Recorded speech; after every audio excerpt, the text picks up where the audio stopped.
All right, due to need, I get about 3 or 4 a week, it seems lately, about buying used 3.0T Infiniti motors, cars. And instead of typing up and writing everything that I would do to recommend that you would check in no particular order on things that you want to check and make sure are good with a used car before you consider buying it, I'm going to go over that today and try to do my best. No particular order, and just my personal opinion of 38 years, 40 years of driving vehicles, cars. Let me just see real quick. Yeah, I'm going to show you. So hang tight. Take a flashlight with you if you go to look at a car or a vehicle somewhere, so you can check where I'm going to show you. These are very, very helpful everywhere you look. Today's overcast. It's just not a super good day, but I'm going to go ahead and make the video for you. So first of all, what we're going to do, like I said, no particular order. We're just going to start with opening the hood.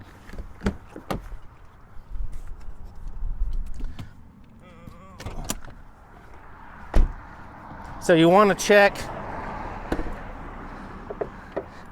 everything, but I mean, we're going to check the coolant reservoir tanks. We're going to check the coolant reservoir tanks, very important. And I haven't checked mine in, it seems, about a month, but you can see on the containers, this is for the radiator that cools the motor. This is for the heat exchanger. And this cools the heat exchanger units that are up under here in your front mount heat exchanger in the front of the car. You want to check these, and they're just right there. Use your little flashlight, just like I showed you. If you can't see in there, just look and check for the levels. You want it to be above the minimum level on both.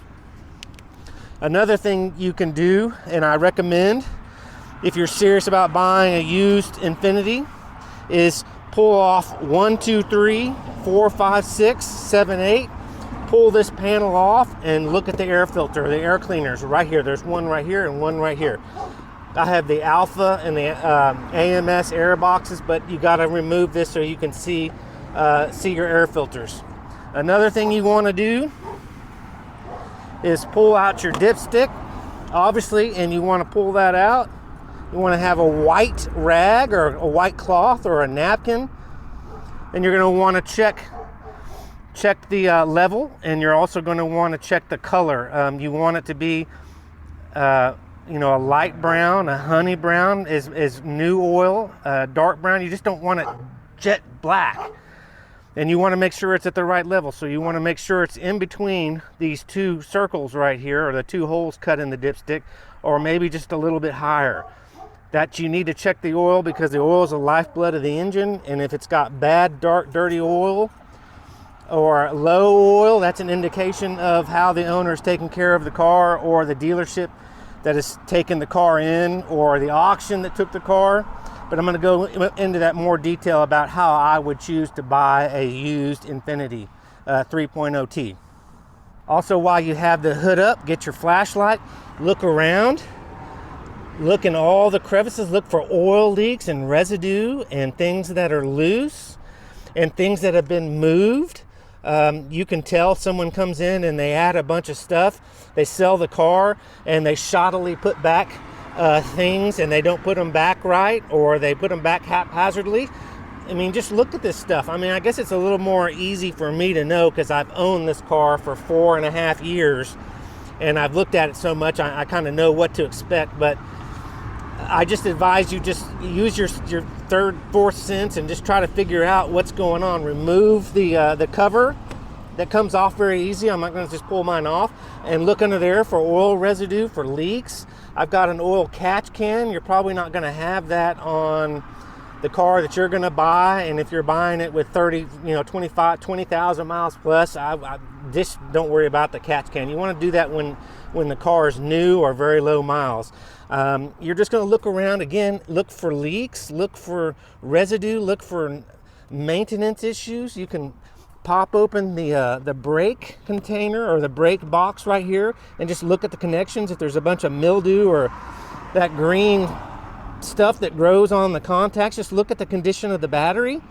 and make sure everything looks good. If a person has modified their car, they might not have it all put back and looks factory in the battery box. That's a key sign you want to look for, because a lot of people have bought these cars and modified them, put new suspension on them, new control arms, everything, and it drastically changes how the vehicle rides from the factory standard stock, what you want to get condition. I just reiterate, a lot of things people can alter and not alter correctly, and then they can put them back. Once they sell the car, they want to take the other stuff off and sell it or put it on their friend's car, and then they shoddily put this stuff, haphazardly put it back on your car, and then you get a car that is not going to operate and function correctly over years. Then you can also too, just look down here in the belt. I know it's difficult to see, and you can look for cracks and for wear and just get a gauge on whether that belt's new, old, or super old. Start the car, listen to it, listen for any squeals, because if that belt goes, that causes potentially a lot of other problems, breaking other components right here. I haven't had it happen, and I'm hopefully never will. So you want to pay attention to the belt. Everything under here looks good. You can come over here to the brake fluid if you want. Not if you want, but I recommend. Look at that. Look at the color. Check the level. So everything from just the general standpoint looks good right here. These are some of the things on the motor that you want to check. All right, some of the things that I would also want to check is get on the ground, take a towel with you. Got a towel right over here. If you're in a parking lot or wherever you're at, get a towel, wear some shoddy clothes, get under the vehicle and look at everything that's potentially, make sure the video's pointing down. Get under and inspect everything up under the car. A lot happens down here. So you're gonna wanna look, and the first thing is, I look at the front spoiler. If a person that has not cared about the car, or multiple owners, and they drive this up onto curbs or to parking blocks, that is a good indication that they did not take care of the rest of the car. I take very good care of my car, so I pay particular attention that this is not scratched up and scuffed up, and I don't have any big scrapes or any damage under here. And plus, you want to make sure that the front, all the bottom panels are on the car.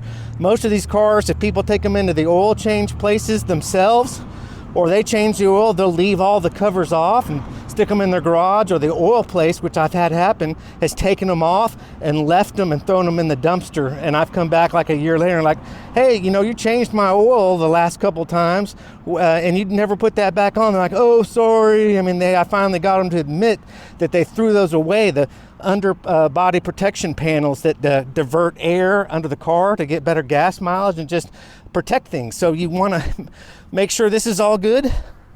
Here's the front view of my car and the basically what I call the oil change tray right there. Very important to have.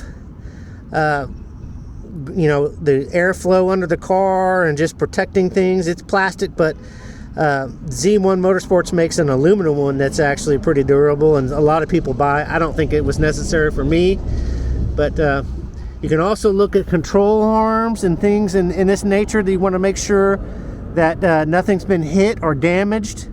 Just get under the car and look. Like I pointed out, just very important, be proactive and look for things.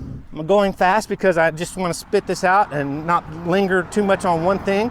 Other thing, you want to look at the front of the car and big rock chips, just depending on how it was driven on the highway or in town. I pay extra special attention to avoid rock chips and damage to the front. I haven't hit any road debris.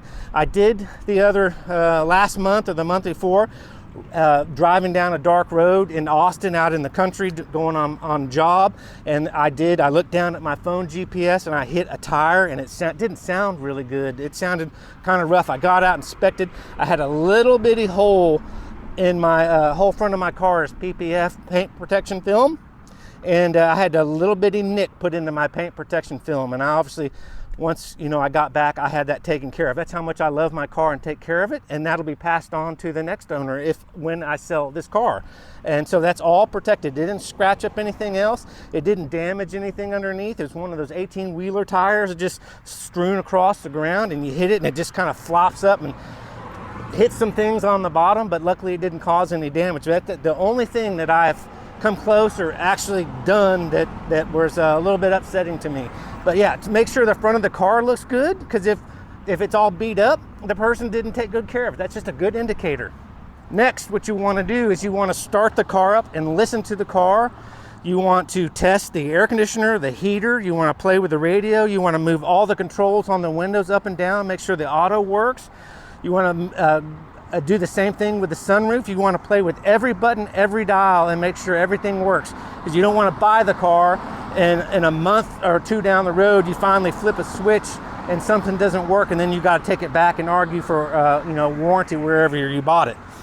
Another thing that you want to do is you want to turn your steering wheel and turn the tire out this way, turn the tire out the other way, and you want to inspect your tire tread. You want to inspect your tire from the inside, from the outside. You want to look at the outside tread, the center tread, or the inside tread, center tread, outside tread. And you want to make sure there's no odd wear patterns on that tire.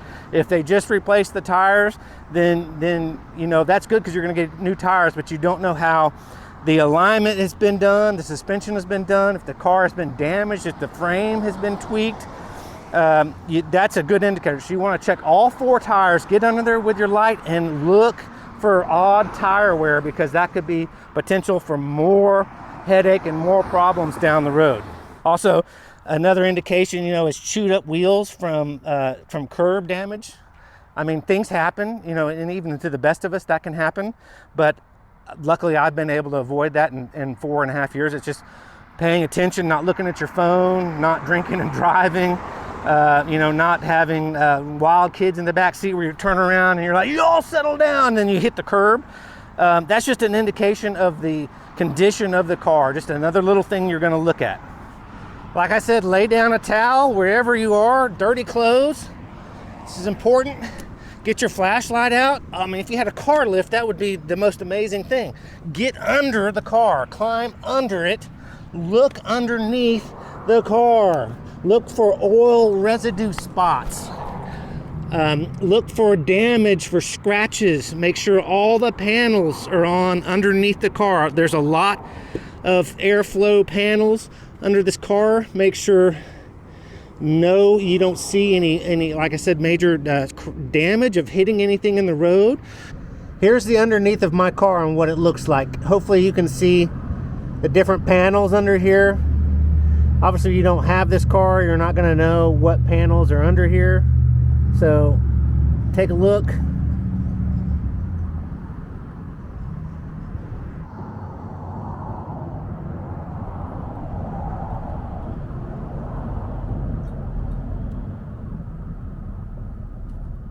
Or losing control and bouncing over curbs, and other suspension components could be damaged, but those could be fixed. And then there's other damage that's underneath that leads to future problems. Look all the way to the back, all the way in the center, climb under there, spend some time and look. No rust. You want to avoid lots of rust or even medium amounts of rust. Some small surface rust will be okay, but you want to. Extensive rust means that it came from somewhere that you probably don't want that car, and that's just something really good to look at. A really clean underneath car would be great. Some people keep their cars very clean and drive in less harsh conditions, and some people drive in really harsh conditions.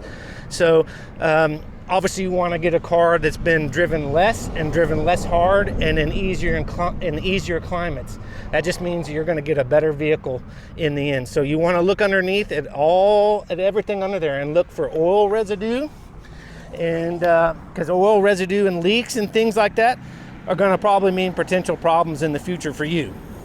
Another thing you can do is you can look at the brake rotors and just look at those. Of course, they're probably going to be dirty. My car it's been a lot of rain, a lot of wet, And so my car is very dirty, and it's just the way it is. I didn't have time to clean it today, and it's just more difficult to clean the older you get, but I do keep it very clean. It's always in the garage, but you can always look at your rotors and get up close and see how much wear is actually on the rotor. And I've had these performance R1 brake pads and brake rotors on this car for probably 4 years, and I can see wear, obviously from the brake pads wearing on the rotors.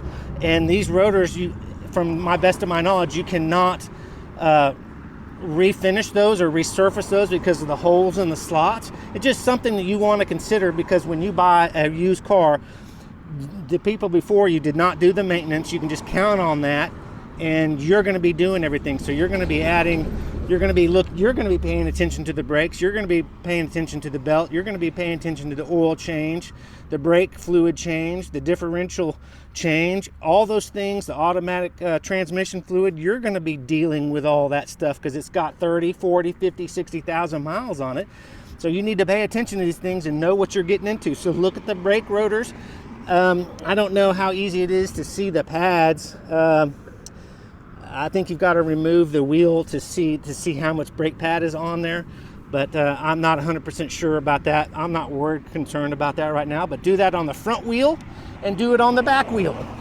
Also, what you can do is look at the front windshield, look for any chips. My window, even though I take such good care of this car, I still have the little bitty small pinhead type little divots in my windshield that drive me absolutely nuts. Windshields, in my experience from the last 30 years, they're just soft. It'd be nice to have a Gorilla Glass type window put in, or windshield and glass, kind of like the new Tesla truck that has that. So very easy to chip, and they get these little small little white chips in there that just annoy the crap out of me. But you want to avoid scratches, you want to avoid larger chips. You want to look and see if the windshield has been replaced, and if they did a good job or a shoddy job replacing it, because if it's shoddy, then you could have leaks and problems, issues down the road. So this is another aspect you just want to look at quickly. Next, we're going to go inside. You're going to look at things inside. You're going to look for seat wear. If the seats are really worn and the person's driven it a lot, that's just a sign. You can get an indication of how far and how long and how much driving's been done in the car, because odometers can be changed and altered. Also, too, with all in the last 10 years, an increase tenfold in hurricanes, in high water. You got New York floods, you got California floods, you got the record-setting Houston flood. And I've seen numbers that in each of these individual floods, up to 200 to 500,000 cars have been flooded beyond repair and totaled out. So someone had a new car, 10,000 mile car, got flooded. They just wrote it off. Insurance took it, bought it. It got sent into the market, and a lot of bad things happened. And now the car got bought by someone that bought it really cheap and is turning around and not disclosing to you that it had seawater damage, which is incredibly bad, or regular flood damage all the way up to the top of the windshield, to the middle of the doors, to the low part of the doors. You get water in a car, and it's just really detrimental to electronics and everything in the car. So I would almost not buy a used car these days, because you just don't know what you're going to get unless you go to a reputable dealer, a certified pre-owned car that you buy, and they've got another 50,000, 75, 100,000 mile warranty on top of that. Yes, that's a very good car. You can rest assured you're going to be backed up by someone that's legitimate. But look inside the car. Look inside, smell, get your head in, feel, put your hand on everything under the seat, feel for any moisture, look for carpet that's been pulled up or messed with and put back, because usually when you mess with something from the factory, it never goes back the same as it was from the factory. Look around, see for any signs that the carpet has been pulled up or any stains or mildew. Smell. That is key that you want to do to make sure, because I've even had a car that was in a parking lot and the drain filled up outside in the parking lot, just in my section, and I was out of town, and it rained torrentially and water got up to the bottom of my floor pan of my car, and I came back and I was like, why are my carpets all wet? And that's a little bit more minimal, you know, if it just gets the very bottom of it wet. But people that drive through floods waters and get the car stuck in water, there's just so many stupid idiot people out there, and we see them on the news every time there's a rainstorm or a flood. So look, like I said, you want to just check all the buttons and all the dials, make sure all your seat functions work, because that stuff's going to be very, very costly. Make sure your sunroof works again, and inspect the inside of the car. Get your sniffer out, or take your wife or your girlfriend or your boyfriend and make sure, you know, that everything looks good. 2 eyes are better than one, and just look at everything. Another thing that you can do is look at all the body panels. You know, usually I know that some places are getting really good at hiding car being touched up painting, but usually these used cars that are going through auction, they're not putting in the amount of detail and money to hide things and make everything look, you know, the best job possible. So look for paint seams, and then you can tell if the car has been repainted. Look at all the body panels, the doors, the trunk, the under the hood. Look for everything and look for those paint lines. The services like Carfax are not going to help you anymore. Do not rely on Carfax or any other third-party one that the dealership tries to promote.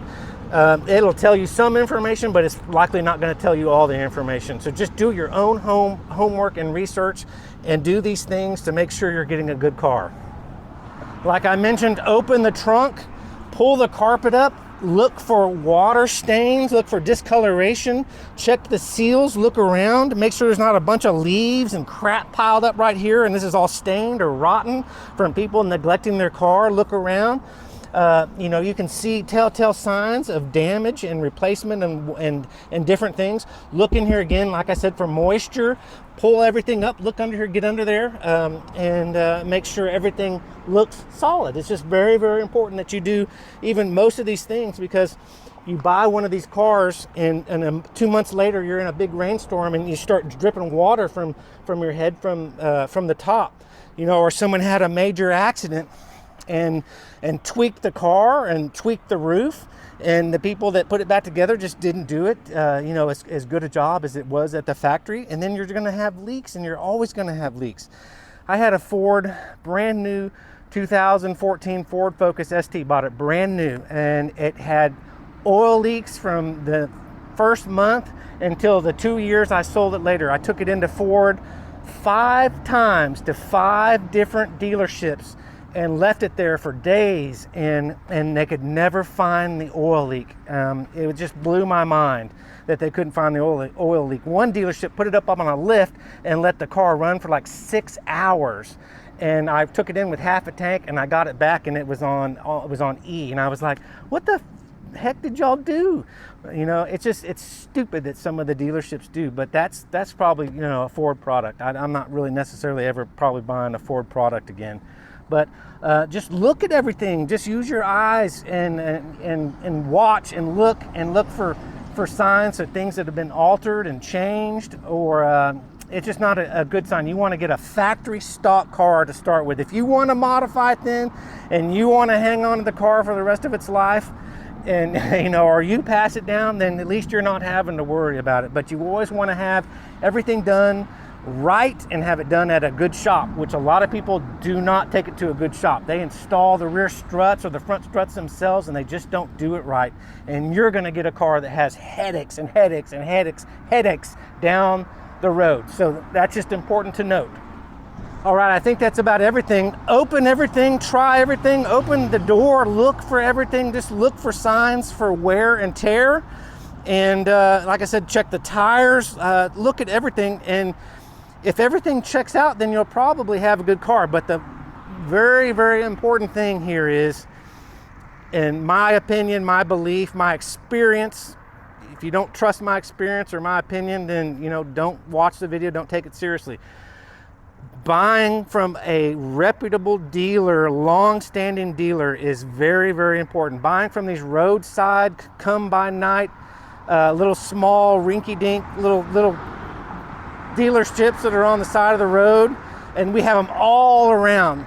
They are not going to stand behind. They're not going to be where you want to buy your car. Let's just put it that way. You want to buy probably your Infiniti from an Infiniti dealership, and then next a Nissan dealership, but not all dealerships are created the same. So find a really good dealership that you feel good when you walk in, and they seem like they're really going to take care of you and stand by their product. Buy a CPO, certified pre-owned car. I would not really buy this Infiniti from a Ford dealership because they probably bought it from auction.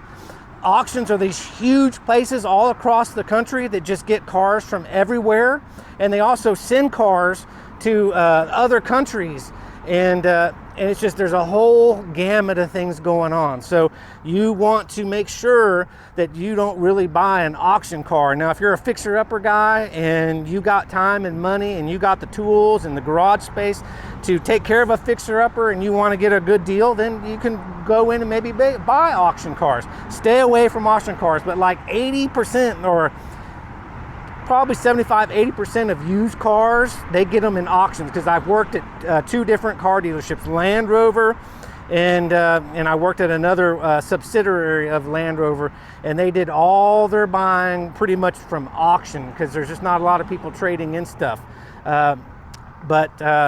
And also too, people that are trading in their stuff want more money, just like me. If I sold my car, I'm gonna take it in the dealership and they're gonna lowball me, and I'm gonna go boop boop to you, middle finger, and I'm not gonna do it. But yeah, stay away from auction cars. Don't rely on Carfax. Just do your own research. Buy from a reputable, trusted dealer that has warranty on the car and will stand by you. So I mean, if you follow these guidelines, and there's maybe more, I just can't think of them. Maybe I'll add them when I go in and take a drink of water, wet my whistle, then I'll come out and maybe add something, but that's everything. So I appreciate you tuning in. Hopefully this was helpful and you find it informative, and it helps you to get a decent Q50, Q60 3.0T. This is not really for the other 3.7. I'm not as knowledgeable about, that motor and that setup. The 3.0T motors are more intricate. There's more moving parts. There's the turbos, the computer's more involved. So there's potential for more problems and more wear and tear on a 3.0T car. In reality, I would probably just stick with buying new, but that's not the situation for a lot of people. And with interest rates now as high as they are, and the sucky economy that we're in, and the terrible auto industry, I mean, my next car may have to be a used car. So, but again, that's enough information for you today. Also, if you want to contribute your own knowledge and your own things that I didn't cover here today, I welcome you to post them in the comments, and I read pretty much everything I read. Unfortunately, sometimes I get a lot of, or my fair share of negative stuff and people that are just trolling my channel. But leave constructive criticism, and I would definitely acknowledge you and give you a thumbs up, and other people can see your comments. So I obviously I can't cover everything again, so add anything you want to add to my video. Okay.